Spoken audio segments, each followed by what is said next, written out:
Okay, so on that happy note of eternal damnation, let's look at before tomorrow. So make sure you all come back tomorrow. Let's say. Let's just look at one of these examples. Although Naboth Vineyard, if you've never read it, it's been a while, it's well worth going back to. But let's go to David. So now 2 Samuel, just a few chapters after that wonderful passage we looked at the beginning. 2 Samuel, now we're going to be chapter 11.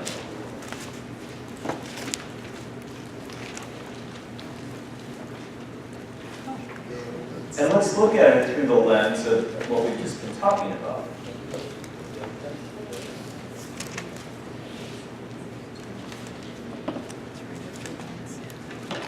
So just, I can jump us up real quickly. So in chapter 7, there's that wonderful promise. David, I will never, your kingdom will never fail. And David thinks that's wonderful. So in the second half of chapter 7, he gives thanksgiving. He dances. David does a lot of dancing. Then in chapter 8, we get this nice little summary, basically the Israelites wiping everybody out of the Holy Land.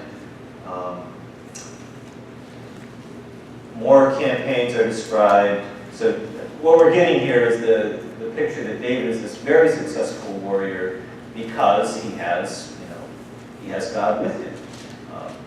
And so often happens with absolute power. We come into chapter 11. So at the turn of the year, springtime, the time when kings go to war, wonderful little phrase. It just gives you such a window into the ancient world. It's spring, let's go to war. And in a non-trivial way, that was a way of taking care of lots of restless young guys who would otherwise be a problem to just have sitting around the streets. Okay, go out there, burn the testosterone, keep the population in check. So that's what you do. You go on campaign. Also, though, don't think of, like our scale of wars. Think more like hundreds, groups of hundreds or something. Little villages, towns going against each other. So that time, when kings go to war, David sent out Joab.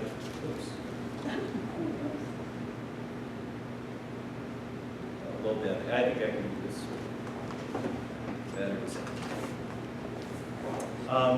Okay, so there they are. They laid waste to the Ammonites and besieged Rabbah. Okay? David himself remained in Jerusalem. So notice, this is a sign of his power, that he's able to send the boys out. He's going to stay back, kind of the command center.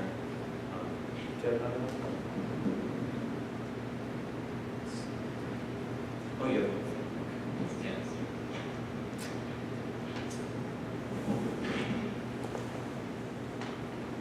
I go to lots of parishes and nobody comes close to St. Joe's for just having everything taken care of.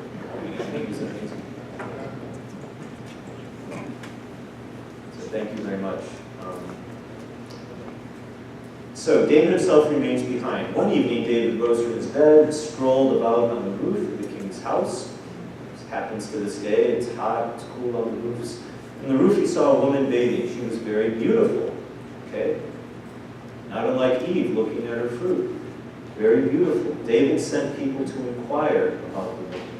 Okay, so he doesn't have to do that himself. He can send his people to inquire. So there's that level of, that false level of removed culpability.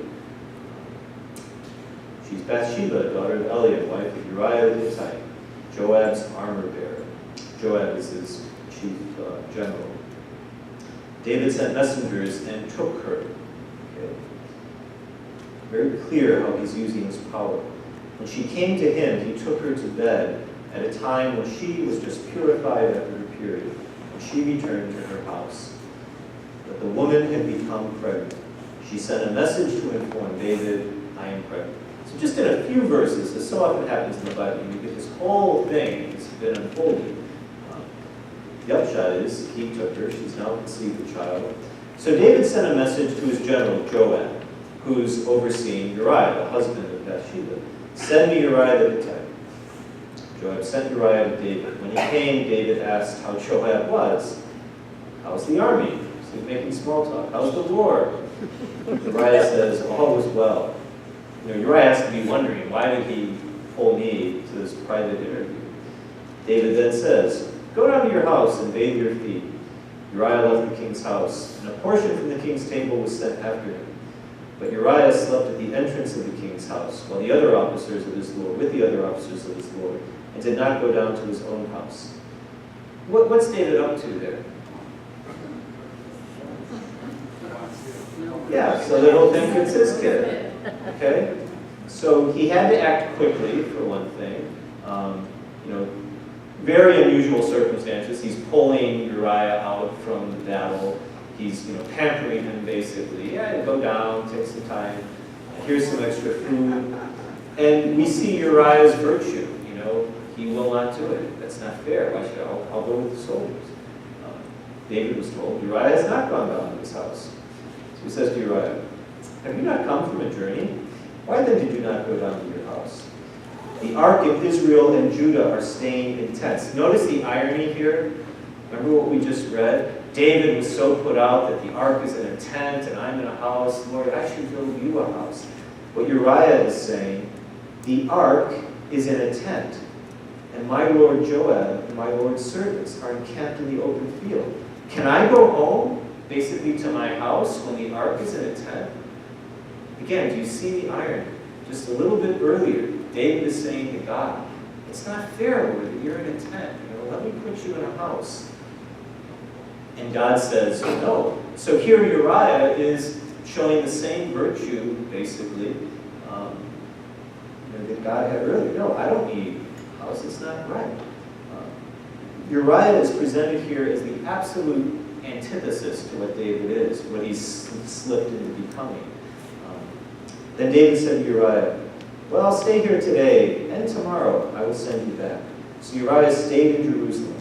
And the following day David summoned him. He ate and drank with David, who got him drunk. But in the evening he went out to sleep on his bed among his lord's servants, and did not go down to his house. The next morning David wrote a letter to Joab. And this is really, you see the... What's motivating David? Let's just hit the pause button for a minute. Here's David, I see what's happened. I'll bring the husband. This will be a relatively simple way to heal it, Yes, he'll have the king's eyes, but no one will ask him any questions. Joab, Uriah's boy. That doesn't work. Tries it again. That doesn't work. Spoiler alert, he's about to have Uriah killed. What's motivating David? Shame. Okay. Guilt? No, protection. Fear? Protection. Fear. He must protect himself. Yeah. And if you're protecting yourself, you feel threatened. So the shame, to be sure, but what if it gets no? What's that going to say? You can almost just see the growing fear in his heart.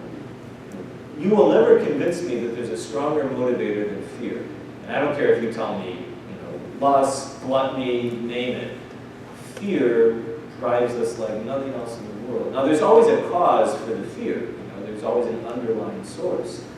But it is powerful. So, this is what he now slips in. He writes this letter that he makes Uriah carry, though Uriah doesn't know what it says.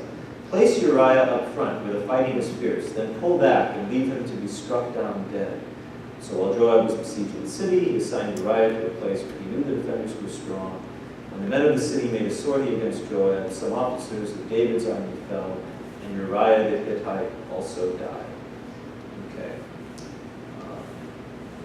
So let's, again, think about that in light of the original sin story.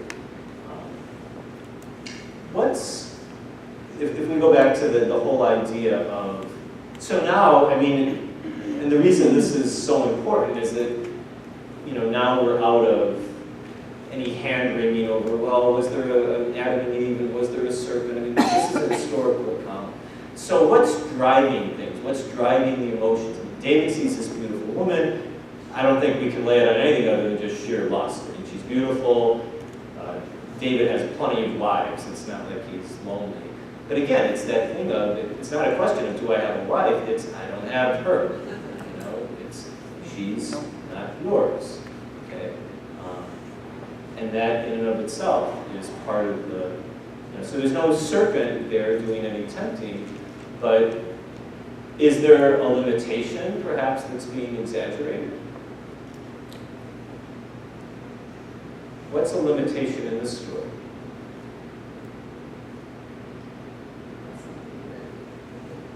She's somebody else's wife. Yeah.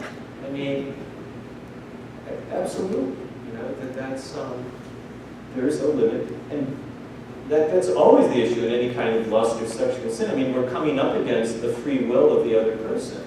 Oh, by the way, you know, they may not think you're as wonderful as you think you are to them. And, you know, it's a two-way street, where she might not have any interest in being with you, David.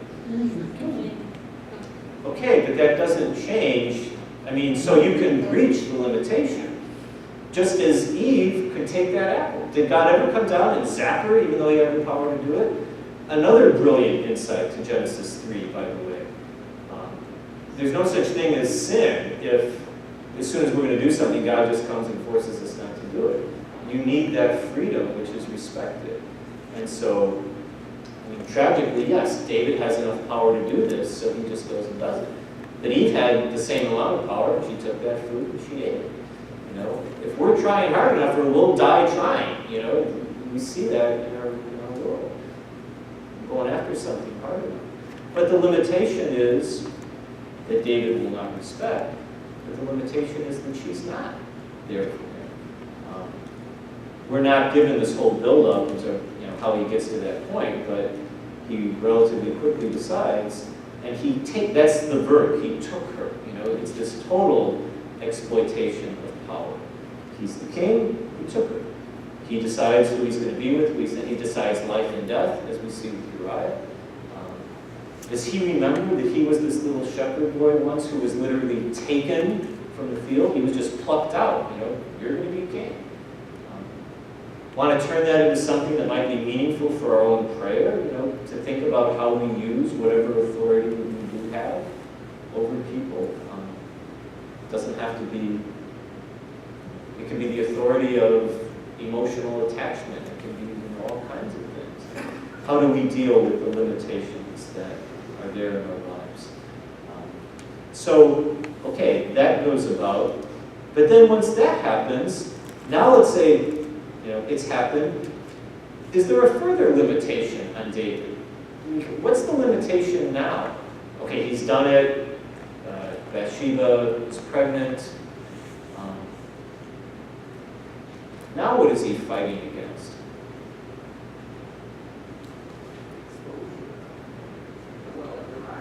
Yeah, I mean, in a sense, it's just the truth, in some sense. You know, it's the limitation of, if the truth comes out, he will definitely be at least partly defined by that action.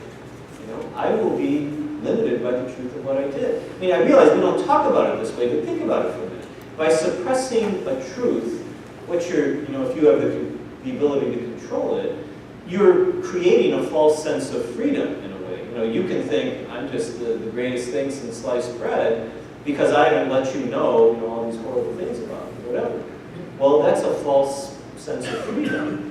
What I'm rebelling against is the limitation of, well, if you really know who I am, you know, then I can't be to you whoever I want to be to you. That sounds a little convoluted, but we can think about it a little bit. And so what David is fighting against is, what would the truth do to me? You know, how would it confine me? How would it diminish me? You know, whatever. And so, again, because he has the power and authority, he starts acting on that.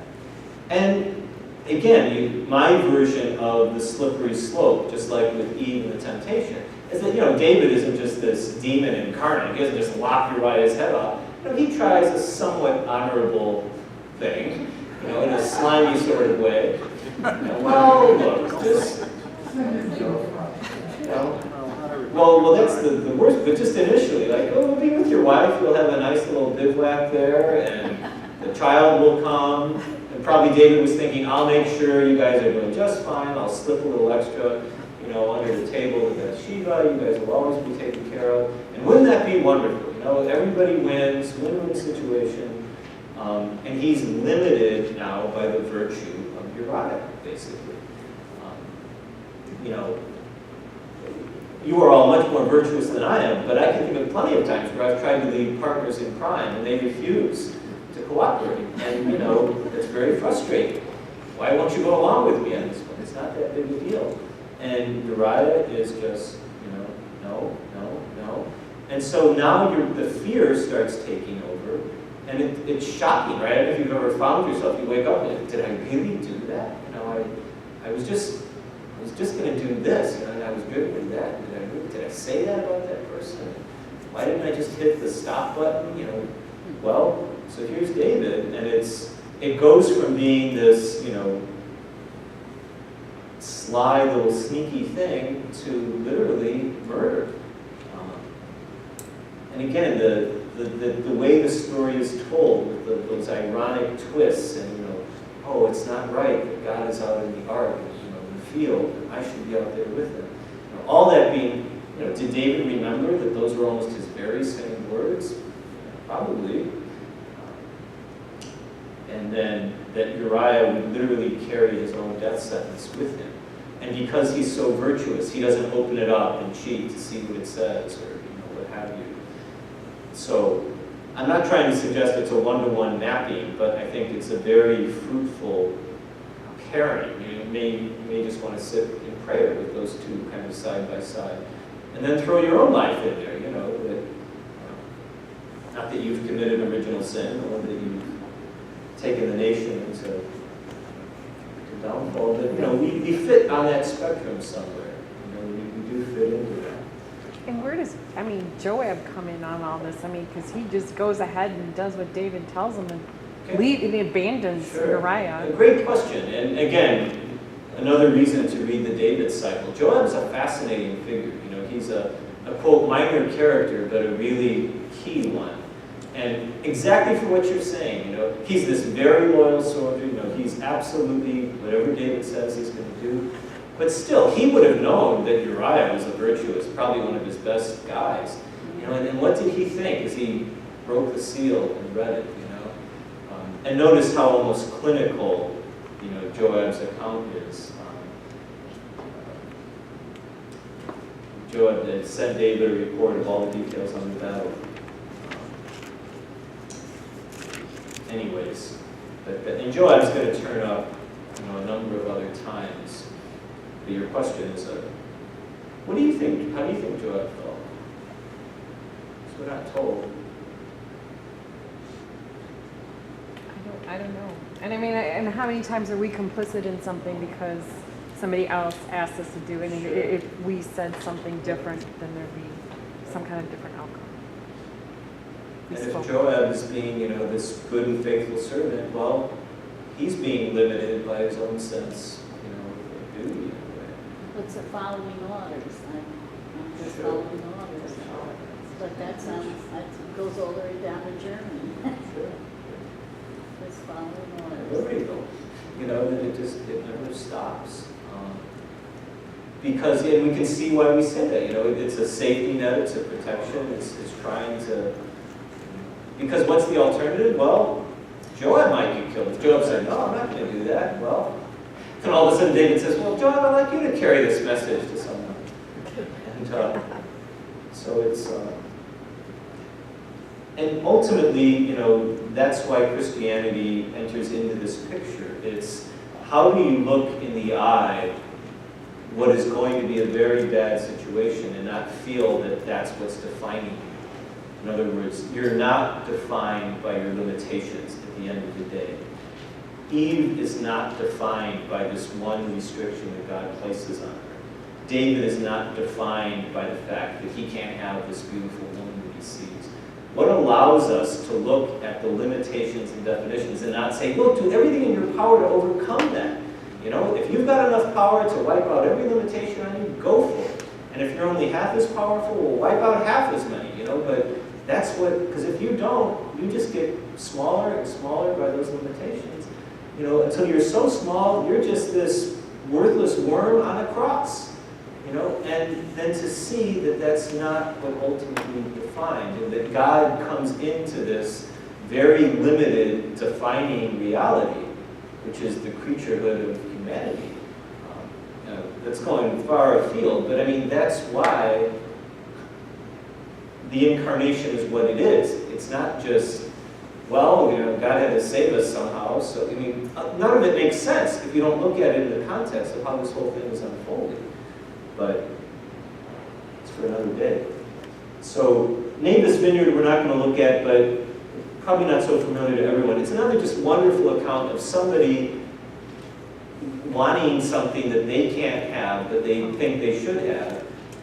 In this case, it's another king who kills the rightful owner, and it's just a horrible. But let's see some of the ways. So historically, what's going on? You've got the myths of prehistory with Genesis. You've got David. Now we're going to go up to the time of the prophets. So someone was asking about, well, there was this great promise to David that they would never lose the kingdom. But wait, what about the Assyrians and the Babylonians, and the Greeks and the Romans? Okay, but what never happened was the people were never completely wiped out. What they had to learn, and God says, Solomon, he'll suffer human punishments, but I will never wipe out the people. So when you get to the time of the prophets, what you're seeing is consequence after consequence of their behaving in ways, just like David does on a smaller scale, breaking the covenant, if you like. But what's interesting to note is how the prophets talk about sin. It's not just, well, here's 10 commandments and you broke 9 of them. So, let's look, for example, at Isaiah chapter 1. So now we're in the time of the Assyrians, so about 720 BC, give or take. Isaiah, easiest book to find. Just drop your Bible, and there's a good chance it will open to Isaiah. It's Gravity's book. Chapter 1.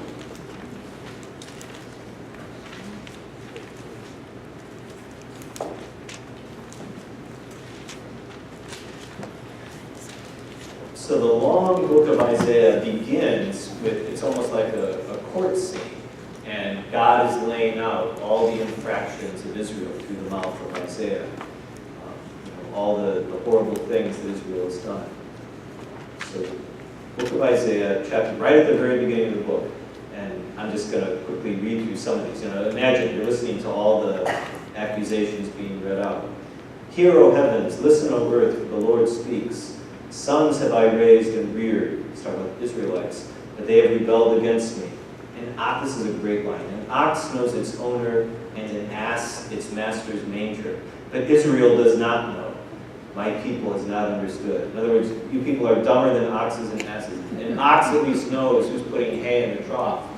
You don't know who I have been for you. Ah, sinful nation, people laden with wickedness, evil offspring, corrupt children. They have forsaken the Lord, spurned the Holy One of Israel, apostatized. Why would you yet be struck that you continue to rebel? Now, he still hasn't gotten specific about what they're doing. The whole head is sick, the whole heart faint. From the sole of the foot to the head, there is no sound spot in it, just a bruise and welt and oozing wound, not drained or bandaged or eased with salve. Your country is waste, your cities burnt with fire, your land before your eyes, strangers devour it, a waste like the devastation of Sodom. He hasn't gotten anything specific yet. Like a shed in a melon patch, like a city blockaded. If the Lord of hosts had not left us a small remnant, we would have become as Sodom, would have resembled Gomorrah. Notice that line, verse 9a. If the Lord of hosts had not left us a small remnant. That's his fidelity to the promise to David. They've done all, because Isaiah now we're about 300-400 years after David. Okay? He's saying is he didn't completely wipe us out. He left this small remnant. In other words, he's true to the promise that he made. I will not completely eliminate your line. As I said to one of you at the break, this is where you get that line we say in Advent in the church. A shoot shall sprout from the stump of Jesse. It's called the remnant theology. Theologians even have a term for it. That there'll just be this little, if you've ever sawed down a healthy tree, overnight stuff starts growing out of it. So, hear the word of the Lord, princes of Sodom. Now he's comparing all of Israel to Sodom and Gomorrah. Listen to the instruction of our God, people of Gomorrah. Now listen, this is not just you broke commandment 5. He's talking about hypocrisy. He's talking about not being faithful to covenantal love. What do I care for the multitude of your sacrifices, says the Lord. I have had enough of the whole burnt rams and the fat of fatlings. In the blood of calves, lambs, and goats I find no pleasure. When you come to appear before me, who asked these things of you? Trample my courts no more. To bring offerings is useless. Incense is an abomination to me. This is long before Jesus, calls the Pharisees, hypocrites and all. And how often do you people hear say things like, well, Jesus finally made them see their hypocrisy because that's all they ever did. This is all the way back in the time of Isaiah. People know when they're BSing themselves. They know when they're BSing God. We can't hide from ourselves. And so this has always been the primal affront. Don't act, follow all the ritual if in your heart, there's no true relationship. Verse 14, your new moons and festivals I detest. They weigh me down. I tire of the road. When you spread out your hands, I will close my eyes to you. Though you pray the more, how chilling this is. I will not listen. Your hands are full of blood. Here we are, our best, it's Easter Vigil, the best we have to offer, and God's just closing his eyes. No, I don't want any of it. Your hands are full of blood. Wash yourselves clean. Notice, there's the hope. You can wash yourself clean. There is hope here, but you've got to be willing to do it. Put away your misdeeds from before my eyes. Cease doing evil, learn to do good. Another classic Isaiah phrase. You have to learn to do good. Don't assume you just do that automatically. And that's different than saying, learn to follow the rules. If you've slipped into this kind of thing, if you're ever going to be David and own up to what you did and not murder the husband, you're going to need to learn that. That doesn't just happen automatically. We learn to abuse power. We learn to be manipulative.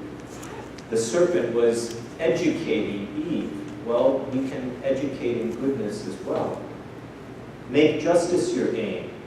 Redress the wrong. Hear the orphan's plea. Defend the widow. So what are the sins that God is harping at here? Right. Remember we read Psalm 82? Was it last week or 2 weeks ago? Well, everything was last week. Mm-hmm. So remember when God was indicting all the other gods because they weren't being just to the widow and orphan? Come now, let us set things right, says the Lord. Though your sins be like scarlet, they may become white as wool. It goes on and on. So it's that social justice sensibility. Let's look at one other. Let's go to Amos.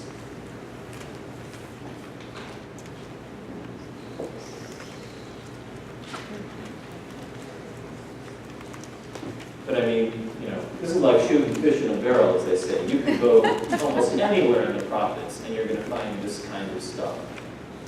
This is what, hurt the relationship with the Lord. So to realize, in no small way, our Pope is calling us back to this kind of...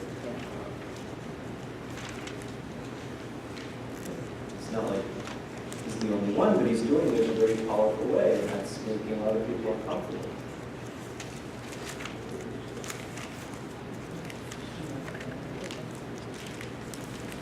So chapter 5 of Amos, let's go to verse 7. And here your numbering system may be a little haywire. Like in the NAD, they have 7, and it goes right to verse 10. Yeah. Really, verse 10 is where the action starts, but 7 is kind of a lead-in. So, Book of Amos, chapter 5. I'll just read it. Verse 7 is, woe to those who turn justice into wormwood and cast righteousness to the ground. And then verse 10. They hate those who reprove at the gate and abhor those who speak with integrity. The gate was like the courthouse. That's where justice was rendered. The judge would be at the gate. So they hate those who judge rightly. Therefore, because God is now saying to them, therefore, because you tax the destitute and exact from them levies of grain, but you're taxing the poor, though you have built houses of hewn stone, you shall not live in them. Though you have planted choice vineyards, you shall not drink their wine. Yes, I know how many are your crimes, how grievous your sins, oppressing the just, accepting bribes, turning away the needy at the gate. Therefore at this time the wise are struck dumb, for it is an evil time. Seek good and not evil. Okay, it goes on and on. But it's that sense of, now let's look at the understanding of, well, what are the consequences of sin? And someone alluded to last time, well, is it fair that other generations should have to suffer for the parents? So early on in the history of Israel, you have what's known as corporate responsibility, where many people suffer because of one person's actions. This is what most people tend to associate with, quote, Old Testament justice. But let's go to an example of this. Go to Deuteronomy chapter 5.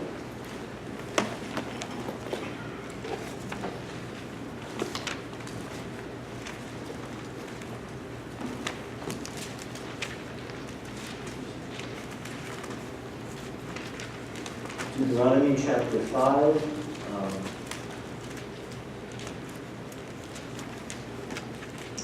Pick it up with verse 6. Deuteronomy chapter 5, verse 6. It's the 10 commandments.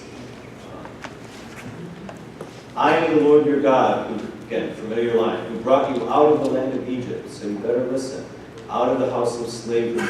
You shall not have other gods beside me. You shall not make for yourself an idol or a likeness of anything. It goes on and on and on. Verse 11, you shall not invoke the name of the Lord your God in vain, for the Lord will not leave unpunished anyone who invokes his name in vain. Observe the Sabbath. Keep it holy as the Lord your God commanded. Da-da-da-da.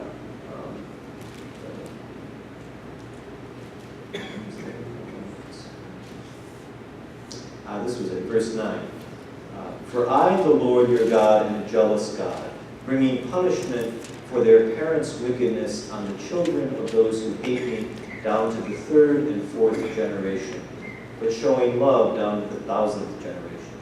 So I, the Lord your God, am a jealous God, bringing punishment for their parents' wickedness on the children of those who hate me. That sense of a corporate responsibility. Another example, go to the very next book, Joshua. Chapter 7.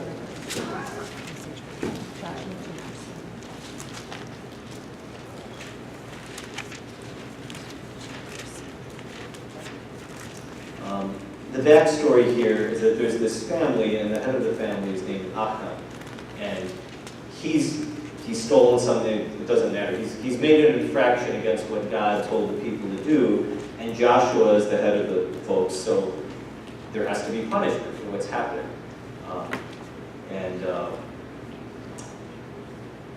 It's not only the guy who did it who has to suffer, it's his family as well.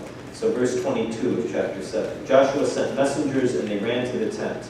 And there they were, hidden in the tent, with the silver underneath. These are the people who stole the silver. They took them from the tent, brought them to Joshua and all the Israelites, and spread them out before the Lord. Then Joshua and all Israel took Achan, son of Zerah, with the silver, the mantle, the bar of gold. He's the one who stole it. So with the goods, they bring the guy who stole it, and with his sons and daughters, his ox, his donkey, and his sheep, his tent, all his possessions, led them off to the valley of Achor. Joshua said, what misery have you caused us? Basically, this guy stole booty that God said not to take, and so God has brought suffering on all the people. And Joshua saying, all right, I found the guy who did it. Why did you bring all this upon us? May the Lord bring misery upon you today. And all Israel stoned him to death. They burnt them with fire.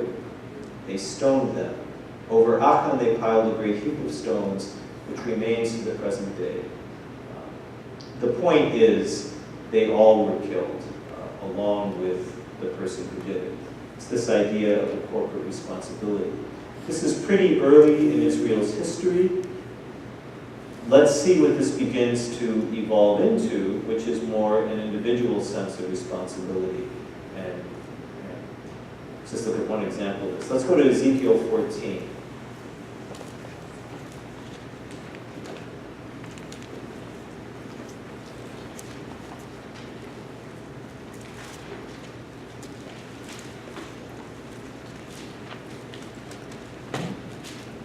And And one way to look at this is, well, I guess God changed and decided he should be kinder and gentler. But in terms of our theology, to realize that revelation is a constantly ongoing process. That, God is who God is. We are imperfectly able to receive that, to understand it, to accept it. And so if God seems to be, getting softer or whatever, what very well may be happening that we're seeing here is a growing realization of who God actually is. And are less trying to manipulate who God is and make him be, basically someone who's going to do whatever we want or is going to punish the people we want to punish. So is it that he doesn't change, but our understanding of him changes? Or our receptivity of what he's offering evolves. I mean, I would like to think we have a deeper, richer understanding of who God is now than perhaps humanity did 5,000 years ago.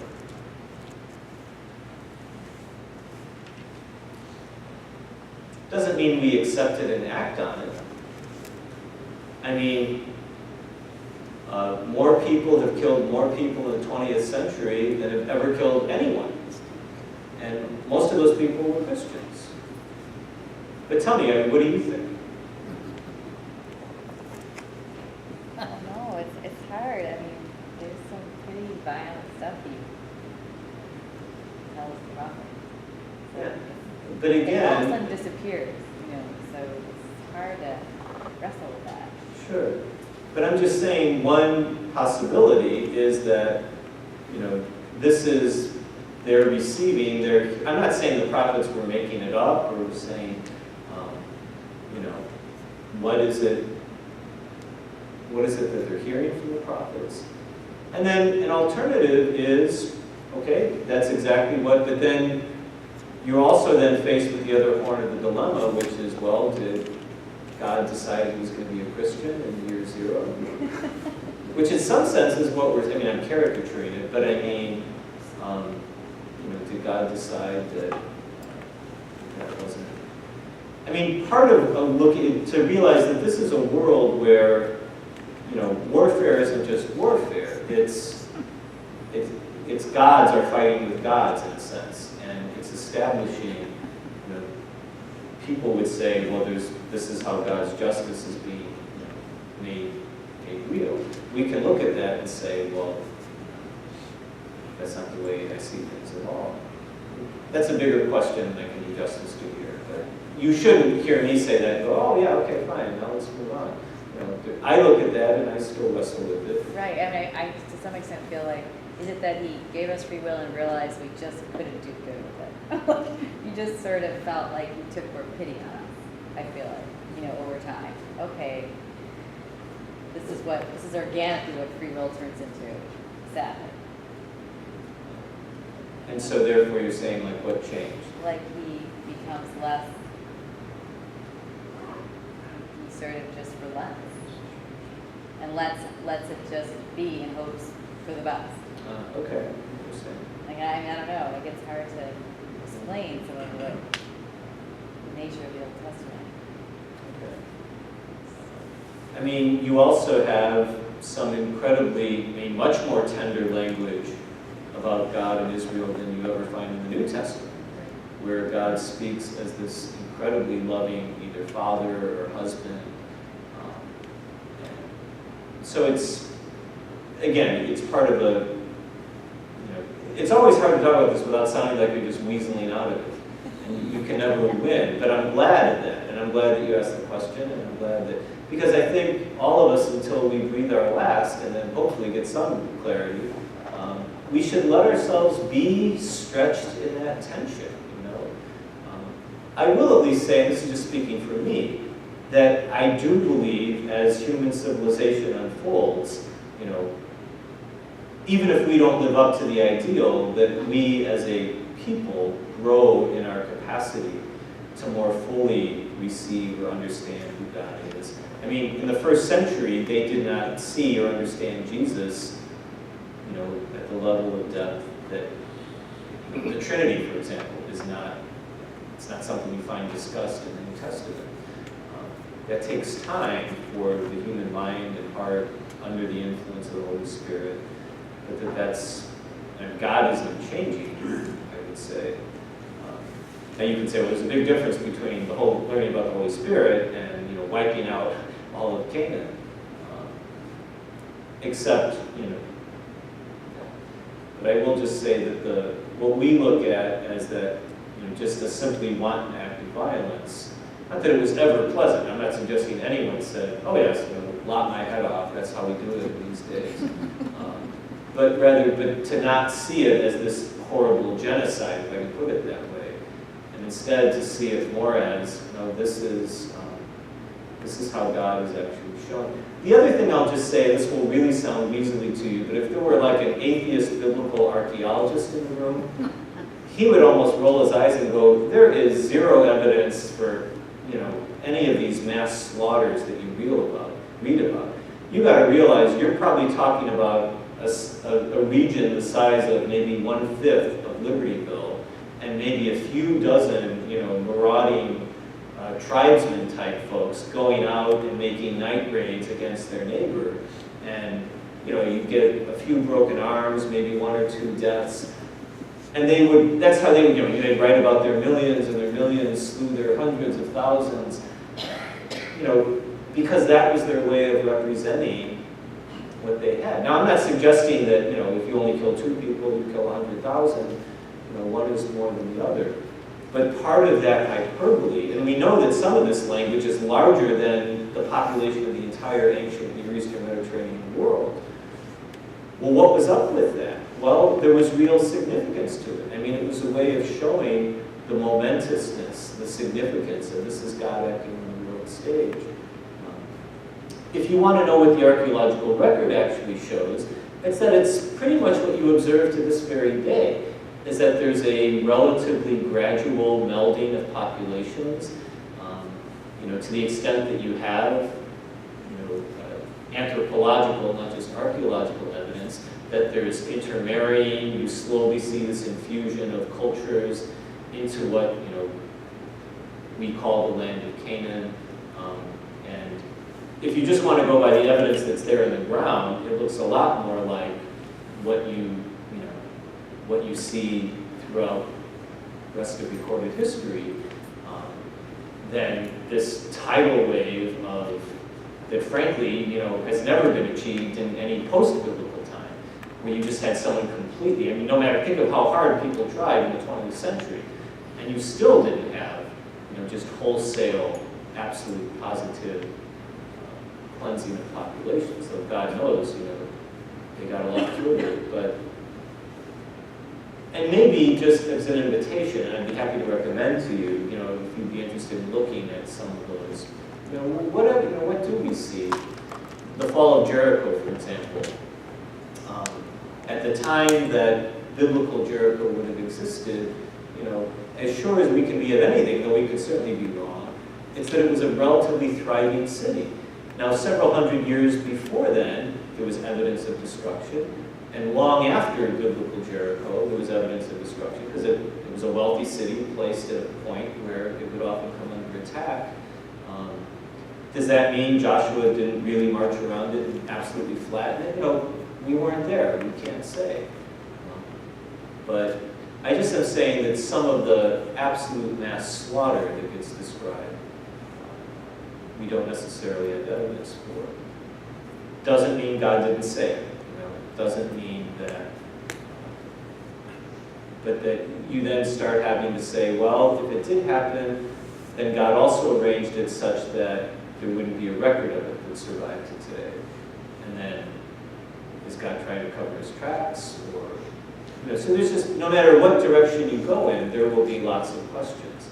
And if God did say it, and it was that way, it was that way, it was that way, then maybe not a 180, but there was a pretty big shift in God between, say, maybe 150 BC. And maybe that's because he is kind of acknowledging. If you remember, we saw even when they came out of the ark, God said, all right, you're sinners. I realize this. I'm never going to destroy the world again. Yeah. The Bible is not a history book. I think it's important to remember that. It was also written by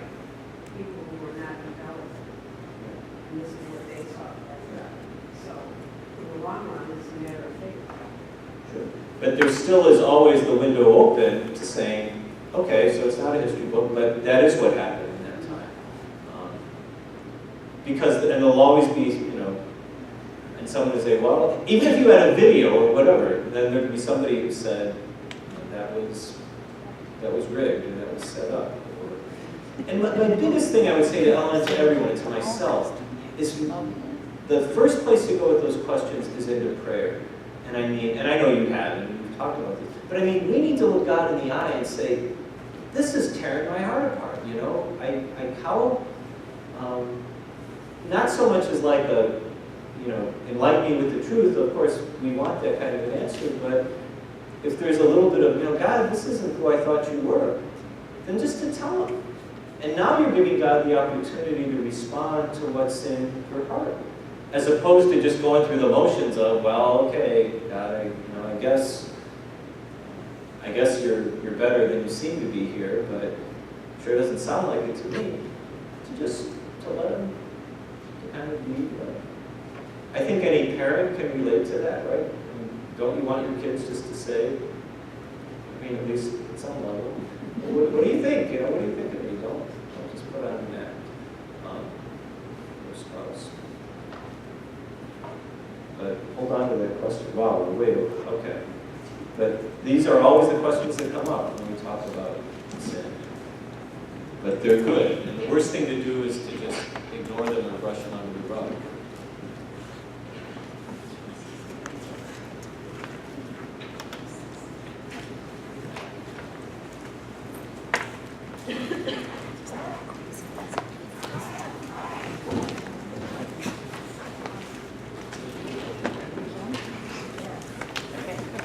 And the last thing I'll just say is you will find plenty of people, some of them in collars and some of them not, who will say, well, I'll tell you exactly what that means.